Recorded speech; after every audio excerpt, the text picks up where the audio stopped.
story, every time you hear this sound, turn the page.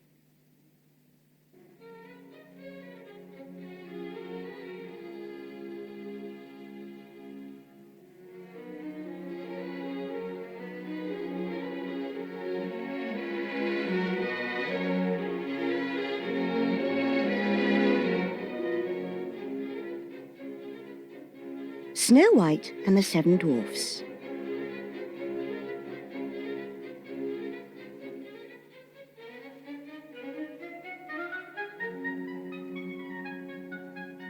Once upon a time, on a cold winter's day, as the snowflakes were falling softly and swiftly, a queen sat sewing by her window. As she looked out, the snow scene was framed like a picture by the black ebony of the window frame. As she sewed, the queen pricked her finger, and 3 drops of blood fell upon her sewing. The red of the blood against the white of the snow, framed by the black wood of the window frame, looked so beautiful that she thought, "Oh, how I wish I could have a child as white as snow, as red as blood, and as black as ebony." Now it happened that some time afterwards, the queen did have a baby daughter, whose skin was as white as snow, whose cheeks were bright red, and whose hair was as black as ebony. The queen called her little girl Snow White.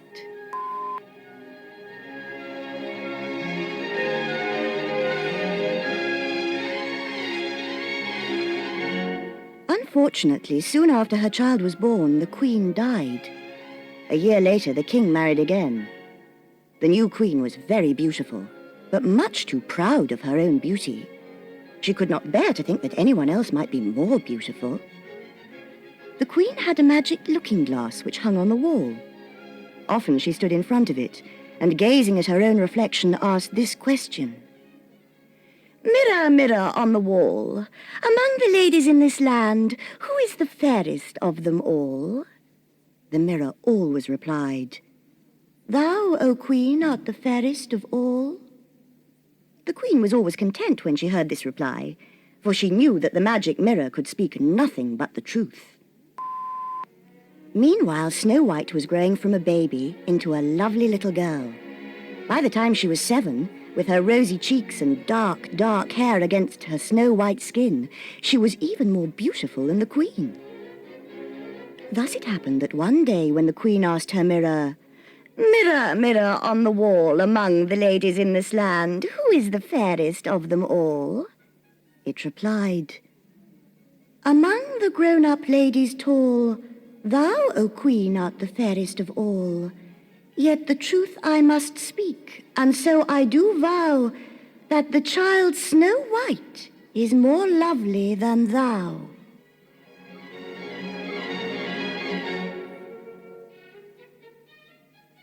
When the queen heard these words, she was both shocked and angry. She looked more closely at Snow White, and could not fail to see her growing beauty. Each day as she watched the girl, the queen's anger and jealousy increased.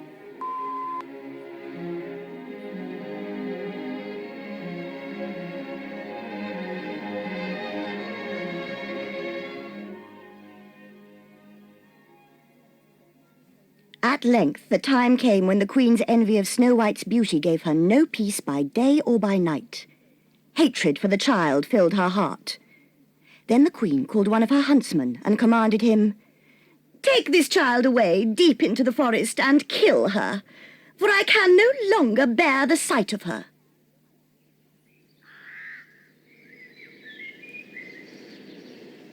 The huntsman had no choice but to obey.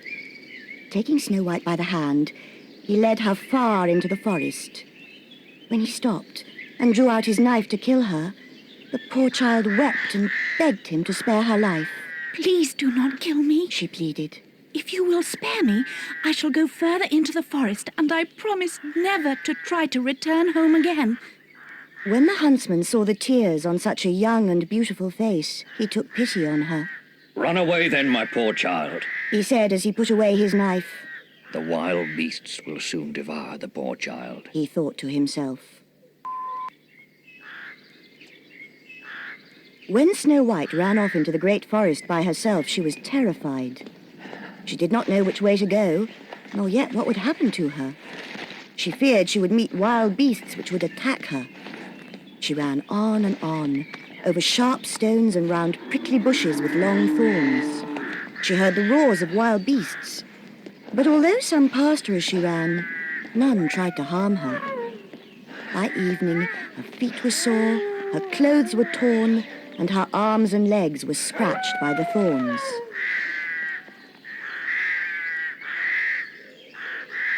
Just as Snow White was ready to fall down with weariness, she came to a little cottage by the side of a mountain. She knocked on the door, but there was no reply. She tried the door, and it opened, so she went inside to rest.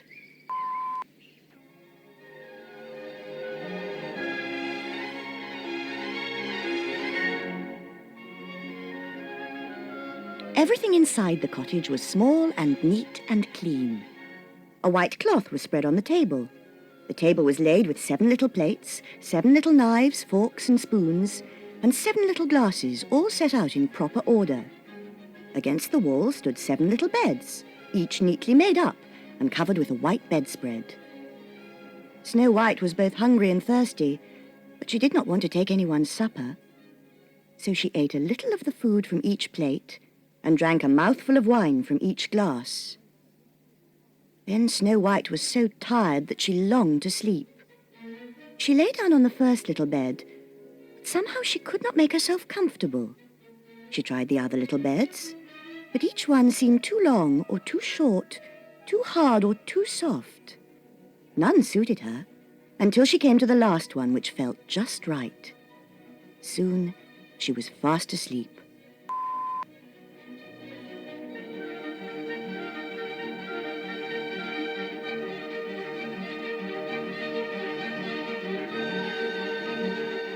Now the cottage belonged to 7 dwarfs, who, when it became dark, returned home.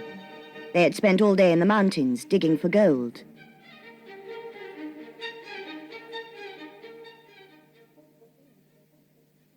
As they entered their cottage, each one lit a candle. By the light of the 7 candles, they could see that someone had been there since they had left that morning. The first dwarf cried, "Who has been sitting on my chair?"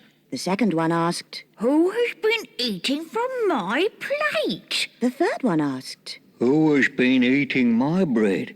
The fourth one asked, Who has been eating my vegetables? The fifth one asked, Who has been using my knife? The sixth one asked, Who has been using my fork? The seventh one asked, Who has been drinking out of my glass? Next, the dwarfs noticed that their beds were not as neat as when they had left them. The first dwarf looked at his bed and cried, "Who has been lying in my bed?" Then each of the other dwarfs in turn looked at his own bed and cried, Who has been lying in my bed? But when the 7th little dwarf reached his bed, he found Snow White there fast asleep.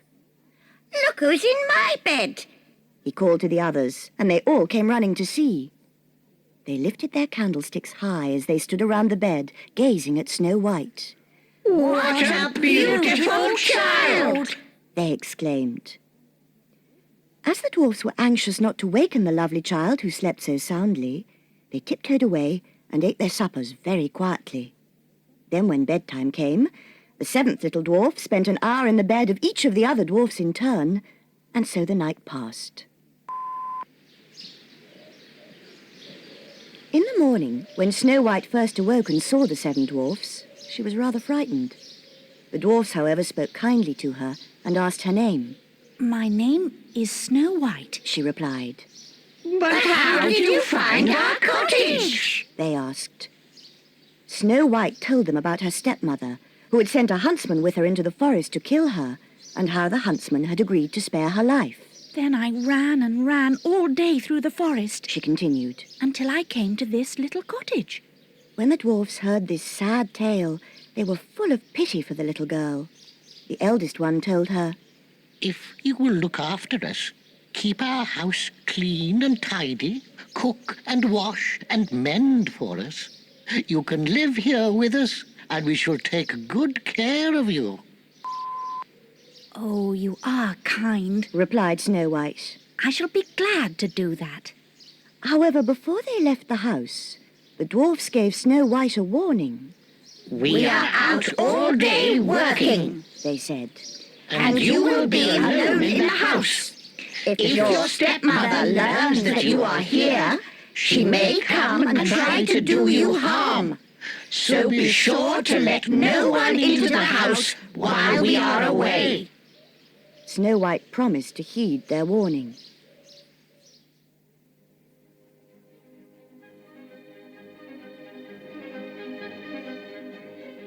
She was very happy living with the dwarfs. Every morning they went off to the mountains to dig for gold. Every evening when they returned home, she had supper ready for them, and the house was neat and clean. Although Snow White was alone all day, she did not feel lonely, for she had so many things to do.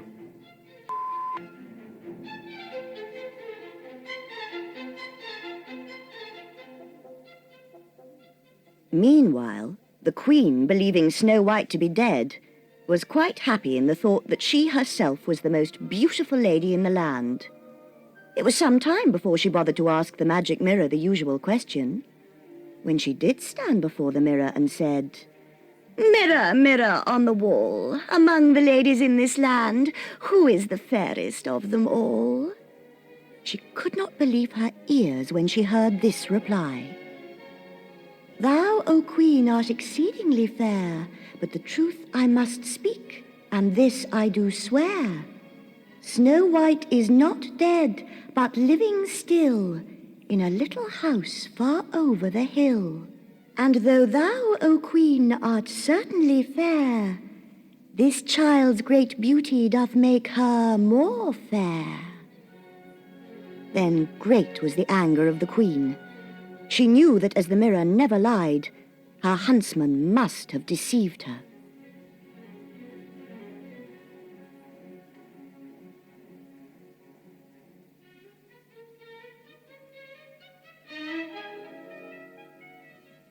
When the music stops, please turn the cassette over for side 2.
The Queen's jealousy would not let her rest as long as she knew that anyone was more beautiful than she was. She determined to find Snow White and kill her herself. But how could she do this? She knew that she must not let Snow White recognize her. Finally, she decided to disguise herself as an old peddler woman who called at people's houses selling things from her basket.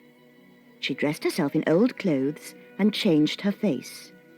No one could possibly have recognized the beautiful Queen.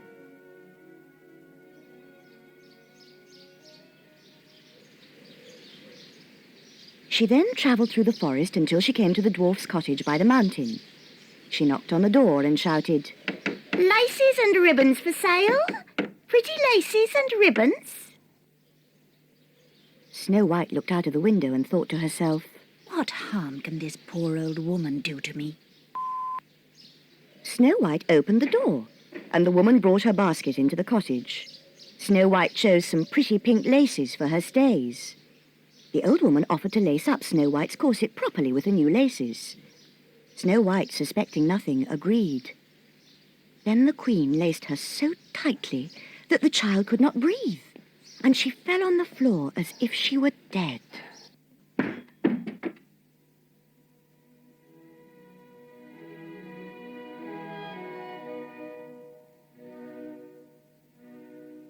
In the evening, when the dwarfs returned home, they were shocked to find their beloved Snow White lying on the floor as if she were dead. They lifted her up tenderly, and when they saw how tightly she was laced, they cut the new laces. Soon she began to breathe again, and gradually the colour returned to her cheeks. When the dwarfs heard about the peddler woman, they were convinced that she must have been Snow White's wicked stepmother. The dwarfs warned Snow White again. Take great care, and be sure to let no one enter the house. The Queen hurried back through the forest. She was filled with joy, because believing Snow White to be dead, she herself must now be fairest of all. As soon as she reached home, she removed her disguise and stood before her mirror asking, "Mirror, mirror on the wall, among the ladies in this land, who is the fairest of them all?" You can imagine the rage into which she flew when the mirror replied, "Thou, O Queen, art exceedingly fair, but the truth I must speak, and this I do swear. Snow White is not dead, but living still, in a little house far over the hill. And though thou, O Queen, art certainly fair, this child's great beauty doth make her more fair." So once more the Queen began to plan how she might kill Snow White. First she prepared a comb which was poisoned. Next she disguised herself as a quite different peddler woman and filled her basket with new things to sell.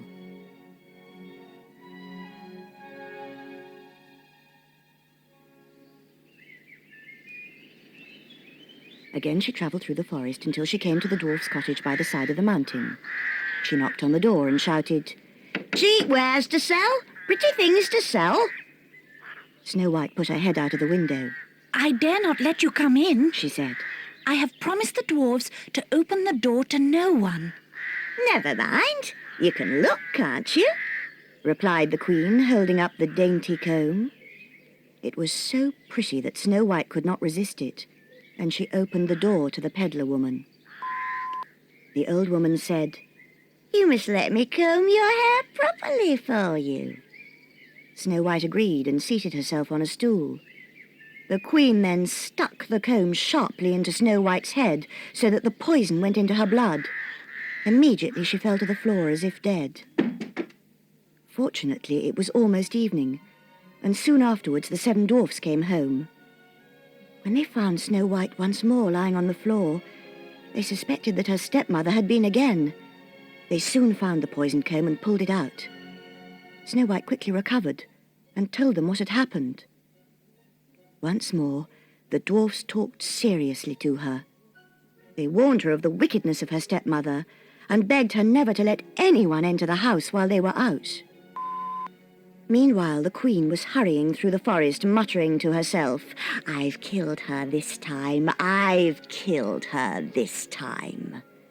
On reaching home, she removed her disguise and stood before the mirror asking, "Mirror, mirror on the wall among the ladies in this land, who is the fairest of them all?"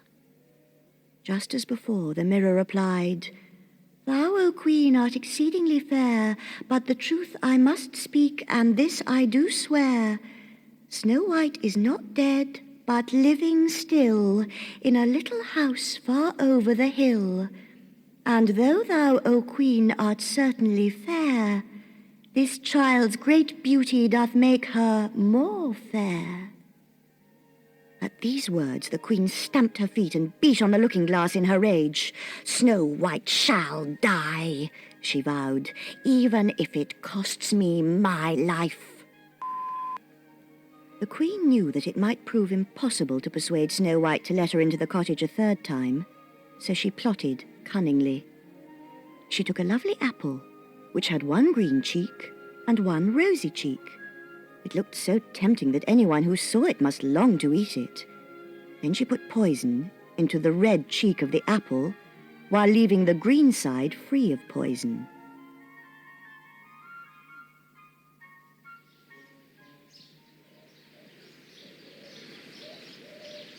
This time the Queen filled her basket with apples and disguised herself as a farmer's wife. For the third time she made her way to the dwarf's cottage and knocked on the door. I am forbidden to open the door to anyone, Called Snow White through the window. "It's all the same to me," replied the farmer's wife. "I only want to get rid of these apples. Here, I'll give this one to you," she went on, holding out the poisoned apple to Snow White. I dare not take it. Replied Snow White, shaking her head. The farmer's wife laughed pleasantly. "Are you afraid that it's poisoned?" she joked. "Look, I'll cut it in two and we shall each eat half." This she did, holding out the rosy half of the apple to Snow White and biting into the green half herself. Snow White longed to eat the rosy half of the apple, which looked so tempting. When she saw the woman happily eating one half of the apple, she thought there could be no harm in eating the other half herself. So she took the rosy half of the apple and bit into it. No sooner had she done so than she fell down dead. The Queen laughed a horrible laugh and cried, "This time the dwarfs won't waken you."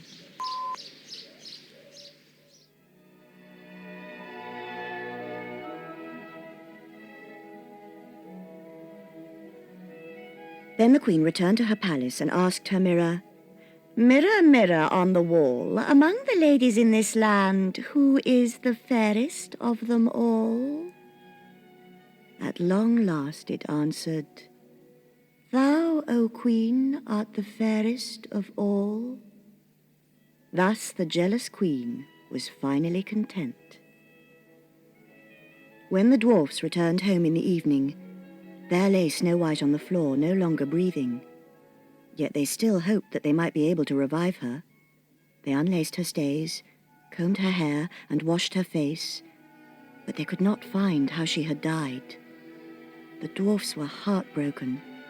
They stood round her and wept, saying, Our beautiful Snow White is dead. For 3 days and nights they stood round her, mourning.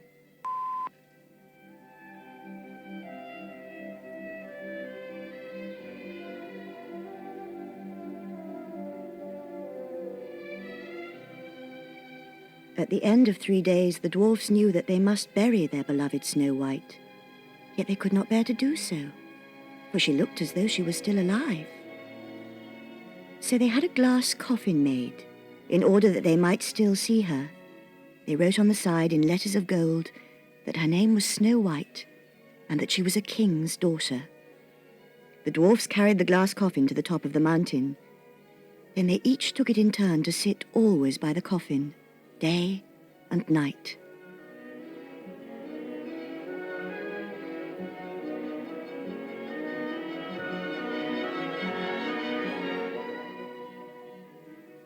There Snow White lay, as if still alive but sleeping, with her skin as white as snow, her cheeks as red as blood, and her hair as black as ebony. Even the birds came and wept to see her lying so still. Snow White lay in the glass coffin for many years, and still she looked as if she were alive and only sleeping.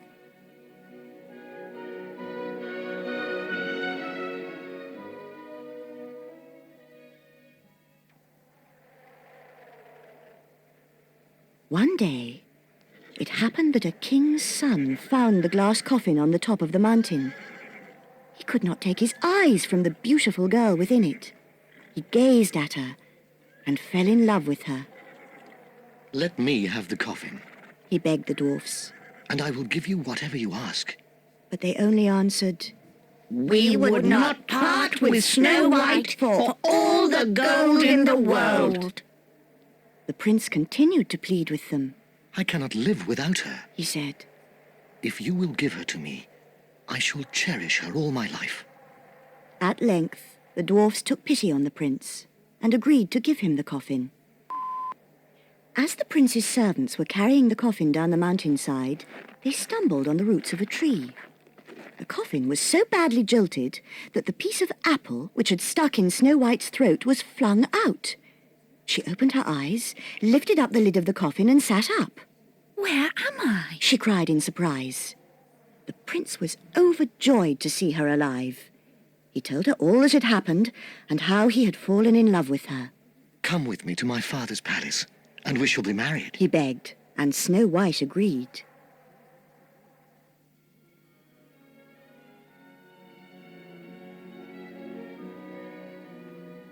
She said goodbye to the dwarfs who had been so kind to her and had loved her so dearly. Although they were sad to lose her, they were content to know that she was alive and that she would be happy with the prince. A magnificent wedding feast was arranged for Snow White and the prince, and it happened that Snow White's stepmother was among those invited to the feast. When the queen, dressed in her finest clothes, was ready for the wedding, she stood before her mirror and asked, Mirror, mirror on the wall, among the ladies in this land, who is the fairest of them all?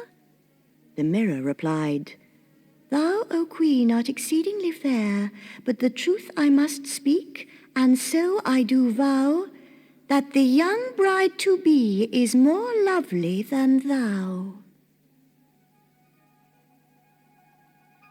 These words so angered the queen that at first she felt she could not bear to go to the wedding.